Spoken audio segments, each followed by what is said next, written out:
नमो बुद्धाय मित्रांनो, आपल्या सर्वांचे पुन्हा आपल्या आवडत्या मनपसंत चॅनल मन शांतीवर स्वागत आहे.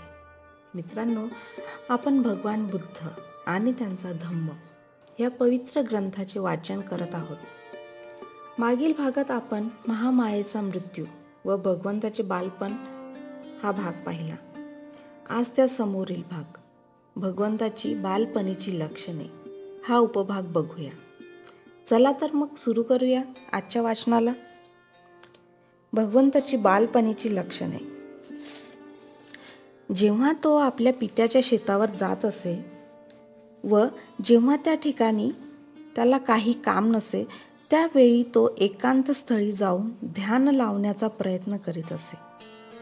नक्कीच त्याच्या बौद्धिक विकासासाठी आवश्यक त्या सर्व गोष्टी केल्या जात असताना क्षत्रियाला आवश्यक अशा युद्धविद्येच्या शिक्षणाकडे दुर्लक्ष केले जात नव्हते. कारण आपल्या मुलाचा मानसिक विकास घडवून आणताना त्याच्या पौरुषत्वाच्या विकासाकडे दुर्लक्ष होऊ नये याची दक्षता शुद्धोदन घेत असे. सिद्धार्थ दयाशील प्रवृत्तीचा होता. माणसाने माणसाचे शोषण करावे हे त्याला आवडत नसे. एकदा तो आपल्या काही मित्रांबरोबर आपल्या पित्याच्या शेतावर गेला. तिथे त्याने अंगावरील अगदी थोडक्या वस्त्रानिशी अंग भाजून काढणाऱ्या कडक उन्हात जमीन नांगरणे, बांध घालणे, झाडे तोडणे इत्यादी श्रमाची कामे करीत असलेले मजूर पाहिले. ते दृश्य पाहून तो अतिशय हळहळला. तो आपल्या मित्रांना म्हणाला, एका माणसाने दुसऱ्याची पिळवणूक करावे हे योग्य ठरते का? मजुराने कष्ट करावे व त्याच्या कष्टाच्या फळावर मालकाने आपले ऐशारामाचे जीवन जगावे हे कसे बरोबर असू शकेल? त्याच्या मित्रांना यावर काय उत्तर द्यावे हे कळेना, कारण ते जुन्या परंपरेच्या विचारांना मानणारे होते. त्यांच्या मते मजुराचा जन्म हा आपल्या धन्याची चाकरी करण्यासाठीच झालेला असतो आणि आपल्या धन्याची चाकरी करणे हा त्याचा धर्म असतो. शाक्य लोक प्रमंगल नावाचा एक उत्सव साजरा करीत असत. धान्याच्या पेरणीच्या दिवशी साजरा करण्याचा हा ग्रामीण उत्सव होता. शाक्य लोकांच्या प्रथेनुसार ह्या दिवशी प्रत्येक शाक्याला स्वतः आपल्या हाताने जमिनीवर नांगर चालवावा लागत असे. सिद्धार्थ या प्रथेचे नेहमी पालन करीत असे. तो स्वतः नांगर चालवित असे. जरी तो विद्वान होता तरी त्याने शारीरिक श्रमाचा कधी तिरस्कार केला नाही. तो क्षत्रिय कुळात जन्मलेला होता आणि त्याला धनुर्विद्येचे आणि इतर शस्त्रे चालविण्याचे शिक्षण मिळाले होते. परंतु कोणत्याही प्राण्याला विनाकारण इजा करणे त्याला आवडत नसे. शिकार करणाऱ्यांच्या टोळीसोबत जाण्यास तो नकार देत असे. त्याचे मित्र त्याला म्हणत, तुला वाघ सिंहाची भीती वाटते का? तेव्हा तो उत्तर देई, मला माहीत आहे तुम्ही वाघाला मारण्यासाठी जात नसून तेथे हरिण आणि ससे यांच्यासारखे निरुपद्रवी प्राण्यांना मारण्यासाठी जात आहात. निदान तुझे मित्र किती बिनचूक निशाणबाजी करतात हे पाहण्यासाठी तरी तू ये. त्याचे मित्र त्याला आग्रह करीत. सिद्धार्थ अशा प्रकारच्या आमंत्रणाला नकार दे आणि म्हणे, मला निरुपद्रवी प्राण्यांना मारताना पाहणे आवडत नाही. सिद्धार्थाच्या या प्रवृत्तीमुळे प्रजापती गौतमी अतिशय चिंताग्रस्त झाली. त्याच्याशी वाद घालताना ती म्हणे, तू विसरतोस की तू क्षत्रिय आहेस. लढणे हा तुझा धर्म आहे. शिकारीच्या मार्गानेच युद्धविद्येत निपुणता प्राप्त होते. कारण शिकारीने अचूक नेमबाजीचे शिक्षण मिळते. शिकार करणे हे क्षत्रियाचे युद्धविद्येचे शिक्षण घेण्याचे एक क्षेत्र आहे. परंतु सिद्धार्थ नेहमी गौतमीला विचारित असे, पण आई, क्षत्रियांना लढावे तरी का लागते? आणि गौतमी उत्तर देई, तो त्यांचा धर्म आहे म्हणून. तिच्या उत्तराने सिद्धार्थाचे समाधान होत नसे. तो गौतमीला विचारी, आई, मला हे सांग की माणसाला मारणे हा माणसाचा धर्म कसा होऊ शकतो? गौतमी उत्तर देई, ही प्रवृत्ती एखादा संन्याशाला योग्य आहे, पण क्षत्रियांनी लढलेच पाहिजे. जर ते लढणार नाहीत तर आपल्या राज्याचे रक्षण कोण करेल? पण आई, जर सगळे क्षत्रिय एकमेकांवर प्रेम करू लागले तर हिंसा न करता ते आपल्या राज्याचे रक्षण करू शकणार नाहीत का? यावर गौतमी मात्र निरुत्तर होई. तो आपल्या मित्रांना आपल्या बरोबर बसून समाधी लावण्यास प्रेरित करण्याचा प्रयत्न करी. त्यासाठी तो योग्य असे आसन घालून बसण्याची त्यांना शिकवी. तो त्यांना एखाद्या विषयावर चित्त एकाग्र करण्यास शिकवी. मी सुखी राहावे, माझे आप्तेष्ट सुखी राहावेत, सर्व प्राणी मात्र सुखी राहावेत, अशा प्रकारच्या विचारांची ध्यानाकरिता निवड करण्याविषयी तो त्यांना उपदेश करी. परंतु त्याचे मित्र या गोष्टीला महत्त्व देत नसत. ते त्याची हसून थट्टा करीत.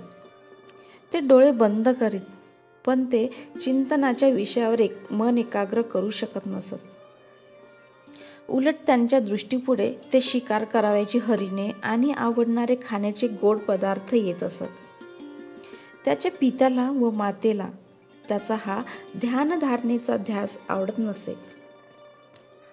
तो ध्यास क्षत्रियांच्या जीवनाच्या सर्वतः विरुद्ध आहे असे त्यांना वाटे.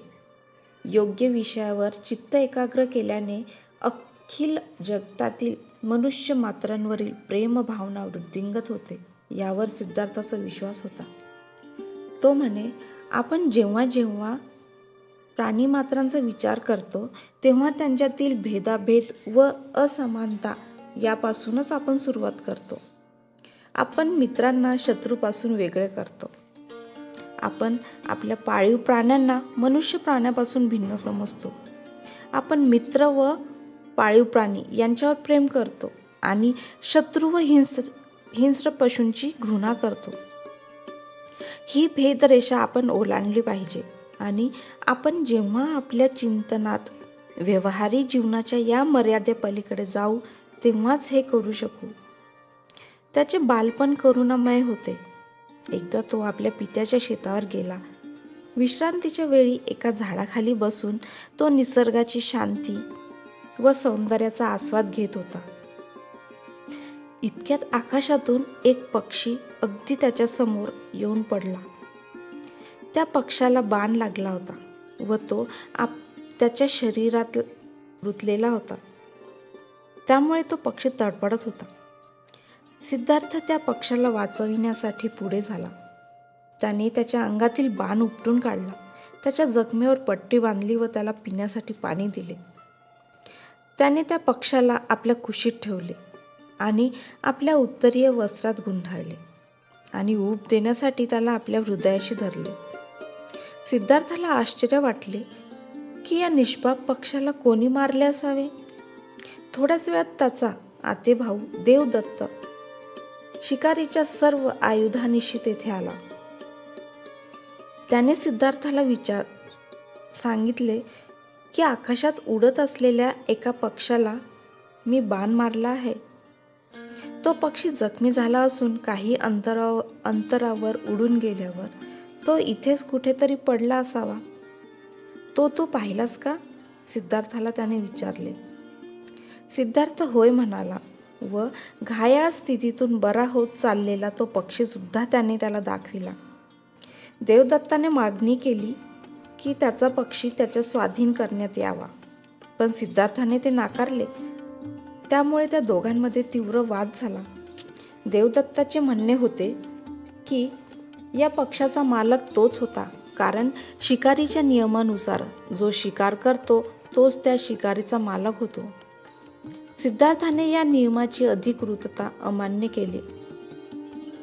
तो म्हणाला की जो ज्याचे रक्षण करतो त्यालाच त्याच्या मालकीचा हक्क प्राप्त होतो. हत्यारा कोणाचा मालक कसा होऊ शकतो? या वादात दोघांपैकी कुणीही माघार घ्यायला तयार होईना. शेवटी हा प्रश्न न्यायालयापुढे नेण्यात आला. न्यायालयाने सिद्धार्थ गौतमाकडून निर्णय दिला.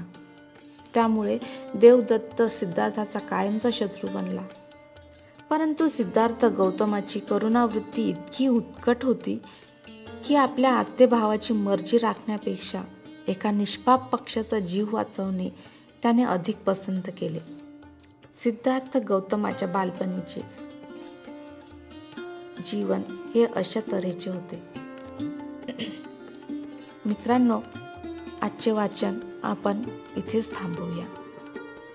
वाचन आवडले असल्यास लाईक, सबस्क्राईब आणि शेअर करायला विसरू नका.